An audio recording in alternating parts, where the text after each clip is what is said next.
Muy buenas a todos, pues vamos a empezar con el último tema, por fin, de científico-tecnológico. Primero, deciros cómo se llega a él por si no lo sabéis en la plataforma.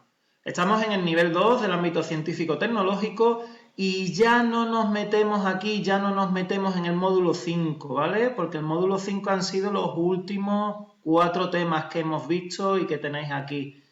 Bien, para meternos, por tanto, en el quinto y último tema hay que meterse en el llamado módulo 6, así es como lo ha organizado Pedro, y aquí es donde tenemos el trabajo, ¿vale? Observad, nos tenemos que ir abajo del todo, aquí hace un comunicado que yo ya en su momento os presenté respecto al trimestre, esto ya es antiguo, ¿vale? No hay ahí nada que no supierais ya.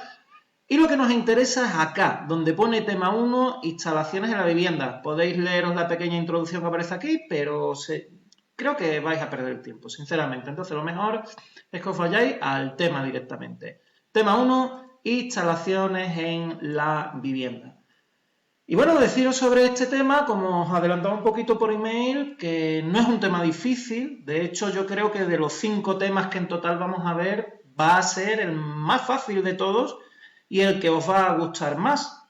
Mientras que en el otro hemos estado viendo cosas de física y de química que su estudio es un poco lejano al día a día, aunque sean cosas que verdaderamente nos pase a diario, ¿no? Como utilizar una cocina o conducir un coche.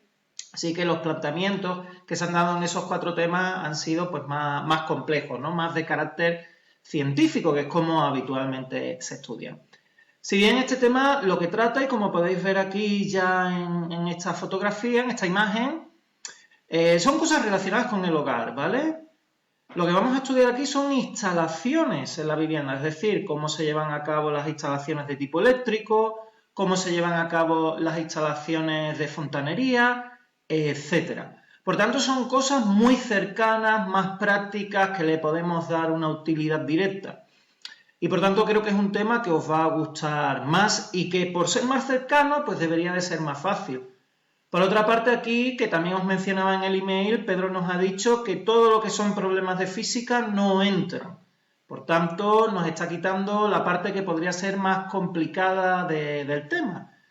Así que nada, que tranquilos, relajaos, ya lo fuerte del trimestre se ha quitado, esto ya es un paseíto súper ligero, como vais a ver, ¿vale?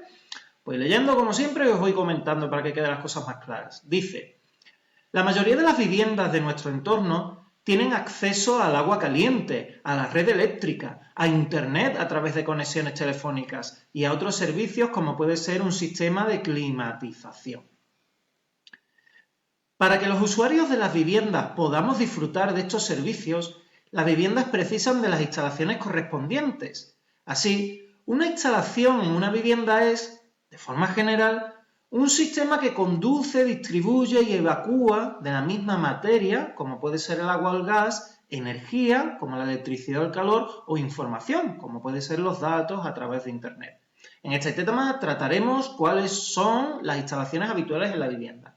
Bueno, aquí prácticamente no hay que saberse nada. Lo único que sí quiero que tengáis un poquito en cuenta es que cuando se habla de una instalación en una vivienda, se está hablando de todo un sistema, ¿vale? De toda una serie de cosas, conductos, que lo que hacen, como aquí podemos ver, es conducir, distribuir, evacuar, pues ya sea agua, gas, energía eléctrica, energía calorífica, información a través de internet. Es decir, con instalación nos referimos a todos esos conductos, todos esos cableados, todas esas tuberías que introducen algún tipo de energía en nuestra casa o de información en el caso de los datos de internet o el teléfono, que las distribuye a lo largo de nuestra casa y que por último, si es necesario, pues también las evacúa, ¿no? El caso más claro lo podemos tener en las instalaciones de fontanería. Por ejemplo, en los cuartos de baño, ¿no? Donde se evacúa también, no seáis mal pensados como yo, donde se evacúa pues también a través de esas tuberías ciertas cosas, ¿no? Pues ya sabéis, instalación se refiere a todo ese sistema, ¿vale? Para traernos estos tipos de energía a la casa.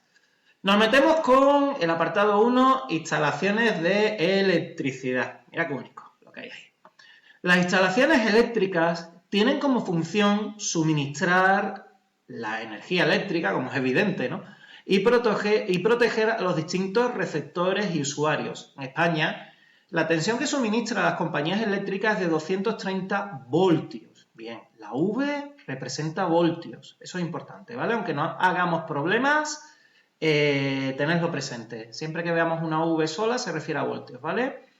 Decía que las compañías eléctricas en España lo que suministran son 230 voltios en corriente alterna. Mirad, hay dos tipos de corriente. La corriente continua es la que tienen, por ejemplo, las pilas, ¿vale? Es una corriente de muy poquita potencia, muy poco voltaje.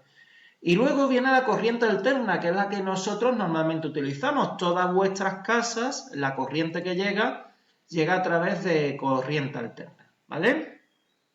El término de corriente alterno viene de que la corriente nos llega con... No os voy a explicaros aquí mucho, ¿vale? Cómo funciona la electricidad porque es salirse del tema y es complicado. Pero digamos que la corriente va llegando a los enchufes con un tipo de electricidad, digamos positiva, ¿vale? Con un signo positivo y luego regresa con un signo negativo. Va todo el tiempo alternando ese signo, ¿vale? Entonces recordad que en casa la corriente es alterna, que la corriente continua es la de las pilas. Y luego recordad que en España, como en la mayoría de países del mundo, ¿vale? Nuestro sistema es de 230 voltios. Por ejemplo, yo creo que en toda Europa los países están a 230 voltios. Sí va a haber otros países, por ejemplo, se me ocurre Estados Unidos, otros países que tienen un voltaje diferente. Por ejemplo, Estados Unidos utiliza un voltaje de 120, ¿vale? 120 voltios. Eso significa que ellos necesitan más amperaje para hacer que funcionen los aparatos. Bien, por esto no os preocupéis, ¿vale? Lo importante es que recordéis 230 voltios en España y la mayoría de sitios del mundo, simplemente, ¿vale? La energía eléctrica llega a la vivienda desde la red pública de distribución a través de la acometida, que es un segmento de la red que se monta realizando el camino más corto hacia la vivienda, pudiendo instalarse por vía aérea, se refiere a cables aéreos, ¿vale? Por vía subterránea, es decir, cables que estén enterrados o mixtas. O sea, que nos llega a la vivienda, nos llega la electricidad bien por cables que pueden verse a simple vista o cables que están bajo tierra. Entonces, recordad eso, lo que es la acometida. Nosotros en la calle vemos que la electricidad llega, ¿verdad?, a través del cableado público.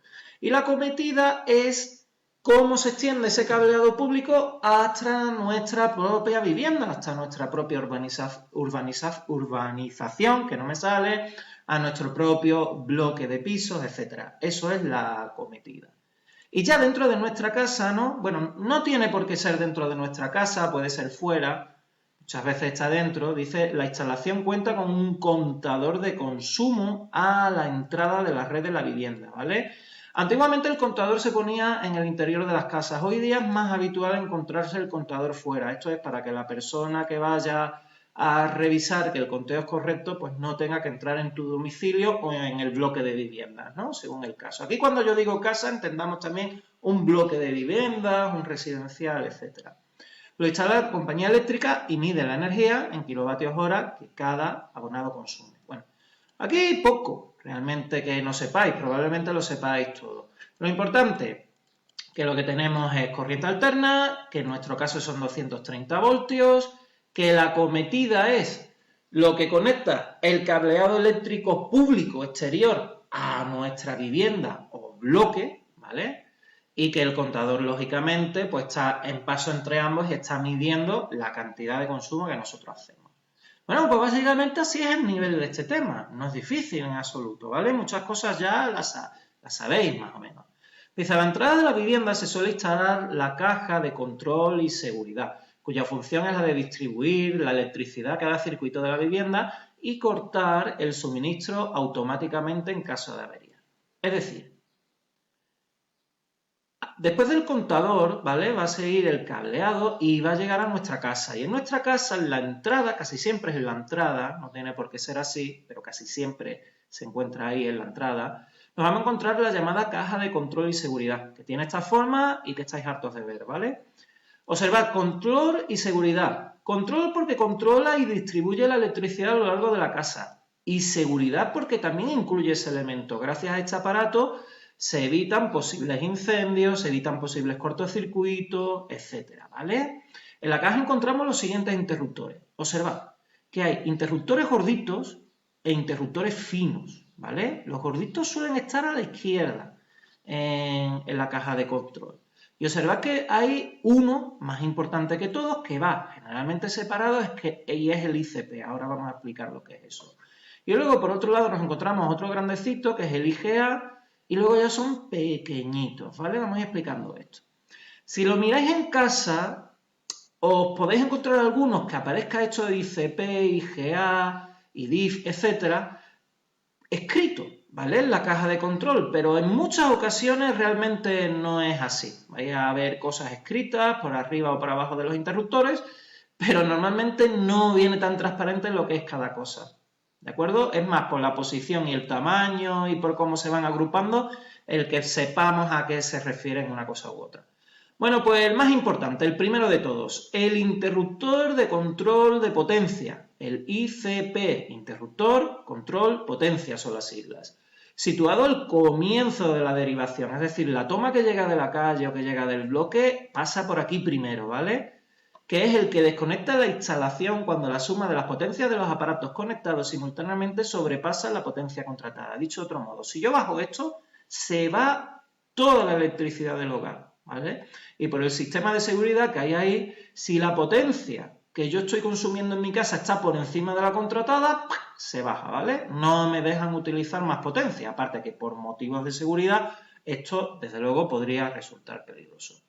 Luego tenemos el IGA, el interruptor general automático, que protege toda la instalación de la vivienda de sobrecargas y cortocircuitos, ¿vale? La función es similar a este. Prácticamente, para el uso diario que nosotros pudiéramos hacer, no hay diferencia, ¿vale? Normalmente cuando hay un corte de luz, se baja uno de los dos, habitualmente es este, ¿vale? Porque este es más hacia que la potencia está por encima de la que tenemos contratada. Se baja y nosotros pues lo subimos de nuevo. Si se vuelve a bajar, significa que ahí está habiendo un corto, estamos teniendo algún problema eléctrico en casa, ¿vale? Puede ser un cable que esté ardiendo, algún problemilla de humedad, un cable que esté ligeramente deteriorado, algo pasa, ¿vale? Y lo importante aquí es que nosotros llamemos a un electricista y nos revisa la instalación.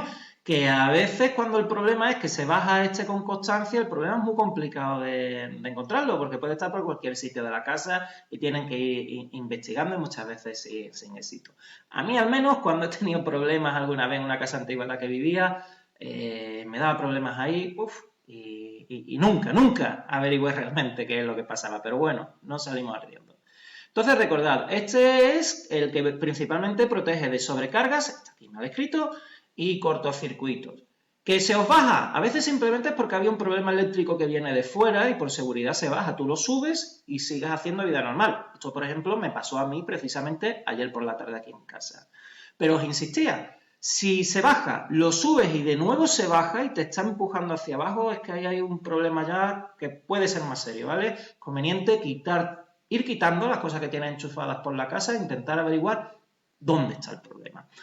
Bueno, nos vamos a este de acá, ¿vale? El IDIF, que dice el interruptor diferencial, que detecta las corrientes de defecto que se puedan producir en la instalación y abre el circuito, aquí hay un montón de ratas, ¿eh? Circuito para evitar el peligro, potencias, que mal escrito está, que estas corrientes representan para las personas. Bueno, este es de seguridad, simplemente nos está protegiendo entre cualquier enchufe, cualquier calambrazo, cualquier problema eléctrico que tuviésemos, ¿no? Tened en cuenta que el sistema está hecho de tal modo que si yo, por ejemplo, no lo probéis, que esto es de loco, metemos el dedo en los enchufes, en un enchufe solo, pues nos pega un pedazo de reventón. Y la instalación se apaga, ¿vale? Para salvarnos la vida. Si yo meto los dedos en el enchufe y no se baja la instalación, la electricidad me sigue pasando y me puede matar perfectamente, ¿vale? Por el amperaje que esté llegando y el voltaje que tenemos. Bueno, pues nos vamos aquí a los últimos, ¿vale? Los PIA, que para mí son los más interesantes. Los pequeños interruptores automáticos PIAs o PIA, ¿vale? Estos PIA permiten activar o desactivar cada circuito de la vivienda manualmente, sin afectar, aquí una N, ¿vale? Sin afectar el funcionamiento de otros. Podemos encontrar cuadros de mando y protección con diferentes números de PIAs o PIA, dependiendo del grado de electrificación de la vivienda. Es decir, estos PIA que podéis ver por aquí van a distribuir toda la electricidad que llega al hogar por diferentes tipos de enchufe o zonas de la casa. Por ejemplo, puede haber un PIA que esté dirigido exclusivamente para una parte de la cocina, ¿vale? Es habitual que haya un PIA que sea para las lámparas, para las luces de techo, me refiero, ¿vale? Y no todos los PIA tienen por qué tener el mismo amperaje. Aquí estamos viendo, la A significa amperios, ¿vale? Donde son diferentes ya en función de para lo que se dediquen a una cosa u otra. Dice, el grado de electrificación hace referencia a las instalaciones eléctricas en el interior de la vivienda en lo que se refiere a la cantidad y el tipo de estas. Hay dos tipos, básico y elevado. En la siguiente imagen se representan las conexiones de los circuitos en una vivienda con grado de electrificación básico. Bueno, aquí nos está diciendo que este cuadro puede ser muy complejo, ¿no? Imaginaos el cuadro de funcionamiento de una fábrica, por deciros un caso. Entonces, en el caso de las viviendas, nuestro cuadro es una instalación eléctrica de tipo básico y en líneas generales es fácil de entender. Bueno, y aquí podéis ver unos PIA o PIA, ¿vale? Un ejemplo referido a diversas cosas, ¿no? Fijaos, dice, en este grado de electrificación básico se instalarán los siguientes circuitos independientes. El C1, este que tenemos aquí, fijaos hacia dónde lo dirige, dice, para los puntos de iluminación, ¿vale? Aquí, aunque aparece esta lámpara, yo creo que es un mal ejemplo, porque deberían de venir bombillas de techo, ¿vale? Porque normalmente este es para las bombillas de techo, que os estaba diciendo hace un momento, ya que una lámpara puedes enchufarla pues, a cualquier enchufe normal y corriente, ¿vale? Luego, en este ejemplo pone el C2, fijaos a dónde lleva, dice, para las tomas de corriente de uso general y frigorífico, ¿vale? El C3 para la cocina y el horno, es decir, todo lo que está en la cocina excepto el frigorífico, ¿no? Parece ser.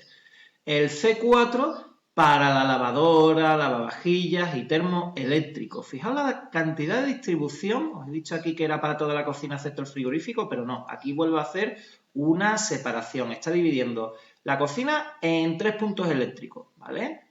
El C2 que es frigorífico y el resto de enchufes de la casa, o buena parte de enchufes de la casa, hasta ahora, ya vemos que aquí luego habrá más enchufes.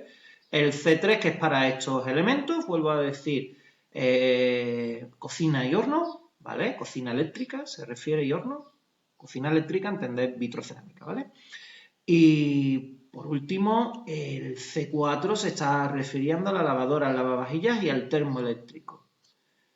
¿Por qué hace tanta diferencia en la cocina? Bueno, esto es normal, ¿vale? Vuestra casa no tiene por qué tener esta distribución, desde luego, pero es habitual dividir la cocina en un par de zonas, por ejemplo.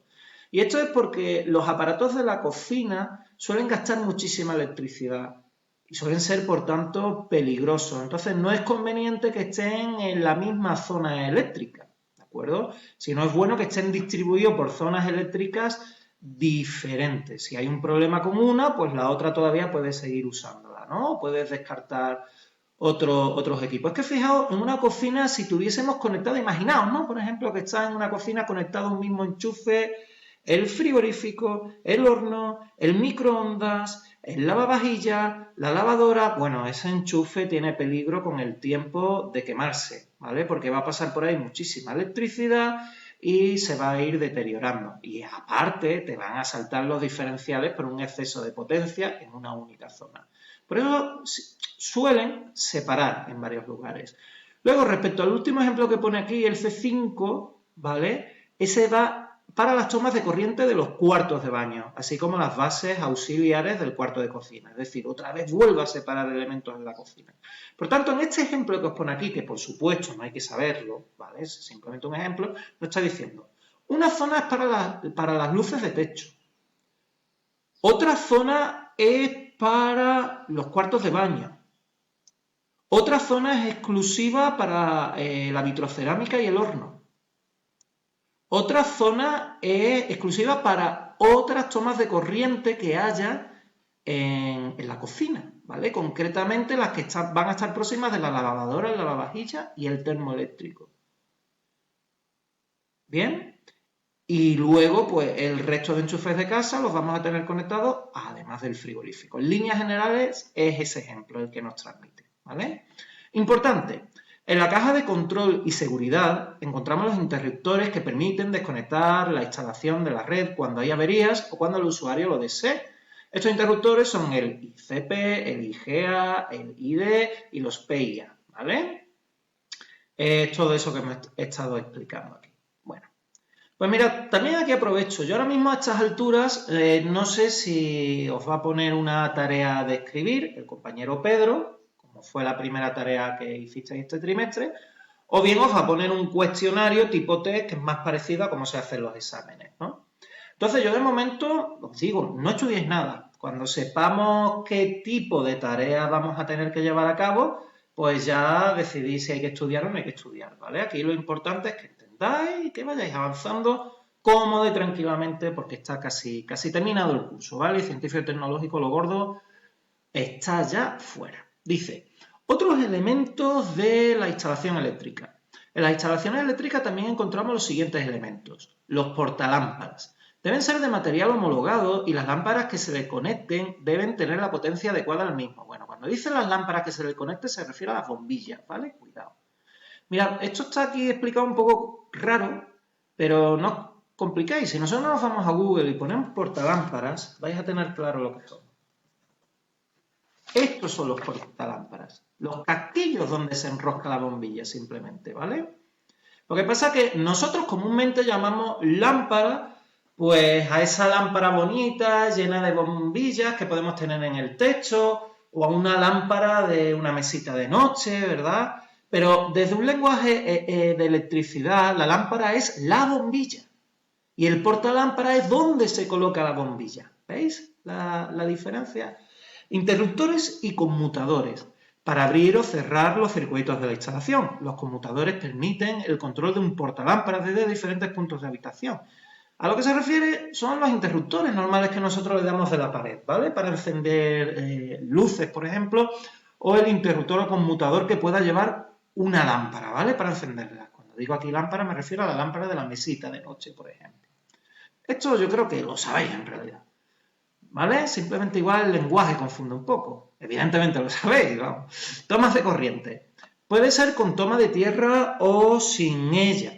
La toma de tierra es un cable que se encarga de llevar a tierra, literalmente a tierra, ¿vale?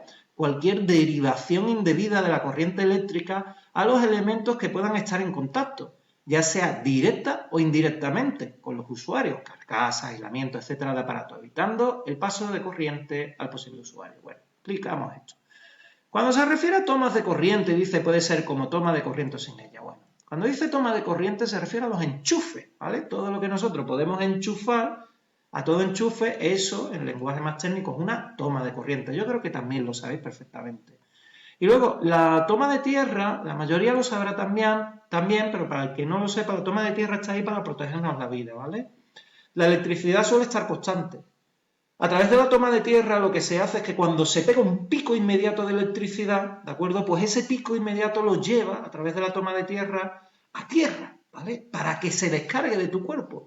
Porque si esto no se hace, te va a seguir pasando una electricidad enorme en el cuerpo, en el caso de que ese pico de electricidad se deba a que te está dando un cortocircuito, ¿vale? A que te estás electrificando. Entonces, la toma de tierra es importante que la tengamos en casa bien puesta porque nos puede salvar la vida de una descarga, ¿vale? Los tubos y canaletas permiten conducir y proteger los cables. Bueno, aquí tenemos ejemplos de tubos y canaletas, ¿vale? Aquí observa que también tenemos cables. En realidad lo que está conduciendo la electricidad son los hilos de cobre que pueda haber por aquí o de cualquier otro material. No tienen por qué ser de cobre necesariamente, puede ser de estaño o algún otro metal, ¿vale? Ya dependiendo de de la calidad de los cables por dentro, y nosotros lo que estamos teniendo aquí son protectores, ¿vale? De esos hilos. Si nosotros vemos alguna vez un cable que tiene esto un poquito peladillo, llamad a un electricista y que lo arregle, ¿vale? Porque eso puede provocar un incendio, ¿vale? Incluso un incendio en la misma pared, ¿de acuerdo? No sé si alguna vez os ha pasado alguno en casa, pero que empiece una pared a oler a quemado y se esté ennegreciendo, y es que hay un incendio, porque está ardiendo un cable de esos, ¿vale? Son cosas que normalmente no suceden, pero la electricidad es, ya sabéis, algo muy serio, hay que tenerle mucho respeto. Cajas de conexión. Son de material aislante y tienen la función de conectar los cables de los diferentes circuitos. Se colocan cerca del techo por motivos de seguridad. Albergan los empalmes y derivaciones necesarios en una vivienda. Bueno, la caja de conexión son esas cajitas que tenemos en la pared en altura, muy cerquita del techo, unas cajitas cuadradas normalmente, que tú las abres y pasan por ahí los cables. Y eso sirve para ir ampliando la instalación, ¿vale? Porque a través de las canaletas que hay por ahí podemos llevar cables de unas zonas u otras de la casa y nos permite pues ir ampliando. Bueno, y sobre los cables se encargan de conducir la corriente eléctrica, lógicamente. Los colores del plástico aislante están regulados en la norma UNE 21.089 o 21089. Esto de acá es importante, ¿vale? Que lo sepáis. El cable de fase, que es el que lleva la corriente eléctrica y puede ser de color, todo esto está de nuevo lleno de ratas, puede ser de color negro, marrón o gris. Es decir, si encontráis un cablecito de estos de color negro, marrón o gris, aquí por ejemplo lo tenemos, ¿verdad? El marrón, ese es el cable de fase y es el que lleva la corriente eléctrica. Luego está el cable neutro, por donde retoma la electricidad y es de color azul. Es decir, la electricidad que ha llevado este y no está siendo usada, pues retoma por el cable azul, ¿vale? Que es el cable neutro. Y por último, el cable de tierra, que es de color verde y amarillo. Es una mezcla de los dos colores, ¿vale? Veis aquí que hay un poquito de verde y un poco de amarillo. Así que ya sabéis, esto normalmente, ¿vale? Lo tenéis en casa. El color azul es el que hoy día se utiliza más, ¿vale? Pero en otras épocas se ha utilizado el negro, el gris, lo puedes encontrar en esos colores perfectamente. Pues uno lleva la corriente, otro trae la corriente y el otro, si existe, porque no siempre existe, la mayoría de veces sí, pues lleva la corriente a tierra. En nuestros hogares normalmente van los tres parejos, ¿vale? Están los tres juntitos. Bueno, en el para saber más nos enlaza a una página de Endesa. El que quiera ampliar y profundizar un poquito en este tema, pues puede meterse y leer por aquí, ¿vale? Te explica lo mismo, pero con más detalle. Está interesante. El que vaya ajustado de tiempo y no quiera complicarse la vida, pues que pase. Luego, esta actividad de reflexiona tampoco tenéis por qué hacerla. Está interesante, ¿vale? El que tenga tiempo, está bien que lo lea e intente ver un poquito en su casa si reconoce los diferentes elementos que hay. Bueno, pues terminamos con este vídeo. En el siguiente ya nos vamos a meter con las instalaciones de agua y de desagüe, ¿de acuerdo? Ya sabéis, quedaros muy a sui generis con las generalidades y que si todavía no sabemos que haya que estudiar para un cuestionario, que no os pongáis a memorizar nada. Simplemente quedaos con lo general y comprender las cosas que digo. ¿Bien? Venga, pues nos vemos en otro vídeo. Hasta ahora.